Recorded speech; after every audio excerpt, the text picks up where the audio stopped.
Okay, so now we're going to talk about, let me see, why is it that every child is unique and different? Why are people different? So people say, well, every child is unique, every person is unique. Well, that's true. They're like snowflakes. And people say, but I don't understand. How come we're not the same? How come we don't look the same? How come we're just all just so different? Well, do you ever have a toy? You remember when you had a toy and you saw a friend or a brother or a sister have the same toy, but you knew that if they took your toy and replaced it with their toy, you'd say, even though it's the same toy, you know yours because of the way it looks and the way you look at it, the way it feels in your hand and the way it makes you feel. You just know your toy. Maybe the same exact toy, but you know it's not yours. Somebody switched it because it's unique to you. Well, God has each person unique to him. That's why everybody's unique, because he has a different feeling, uniqueness, and a different way he looks at each person, uniquely different. Even though he loves differently and he sees differently each unique person. There's people in the Bible that, my goodness, let me tell you something. There's this guy named Abram, and he was worshiping many different gods. And then God, just out of nowhere, says, Abram, follow me. Go to a land in Canaan. He's like, what do you say? He had to go west. And he didn't even know who God was. And God started talking to him. And then God told him later on, your name's no longer Abram, your name is Abraham. He changed his name. So Abram was unique because God talked to him.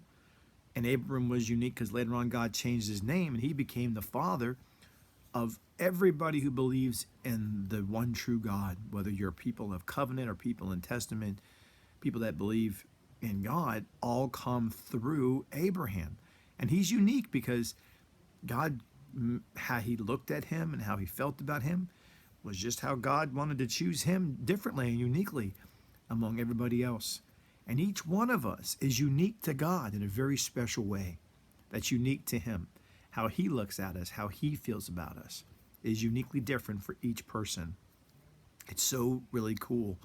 He told a prophet named Jeremiah that in the womb, when he was being formed in the womb, he said, I love you more endearingly than most people will ever understand. It's a different way I feel about you and look at you. It's like, wow, it's pretty cool. He looks and feels about all of us pretty awesomely in the womb, but with Jeremiah, he said there's a little extra difference here with you. That's because Jeremiah, through his whole life, he'd be sad and people be mean to him the whole time, and so he needed to have that known that God was special to him. He was special to God differently than anybody else because he had strength from that because people were mean to him and always nasty. And people say, well, okay, that's why we're unique, but why did God make people different? Why do we all look different? People are different colors, different sizes and heights, and different shapes of nose and eyes and ears and hair, feet and shoes and hands and their gloves look different and everything. Why does everybody look different and dress different and just everybody's different? Well, long ago, like the earth used to be like one thing, and God pulled it apart like this. And it fits together like a puzzle if you were to look back at what it was. But God changed the shape of the earth, and when he did that, and why he did that, because when we were all talking the same, and we were kind of all looking the same, and God said, no, I don't want you all talking the same, looking the same, because when you did that, you tried to build this tower and reach heaven. And you were trying to be like, really just like, you were trying to be like the parent of the house when you're only 5. You can't know what it means to cook and go out and drive a car. You don't know what that means to go do that, how to do that. Well, these people try to be like God and run the show and drive the vehicle of how I can run the show. And they tried to do everything God was only able to do. And they tried to be like him and let's go reach heaven. So they used their unity of how they spoke and how they looked. They used it against God. And God said, no, you can't do that. You don't use what I gave you as a benefit to use against me.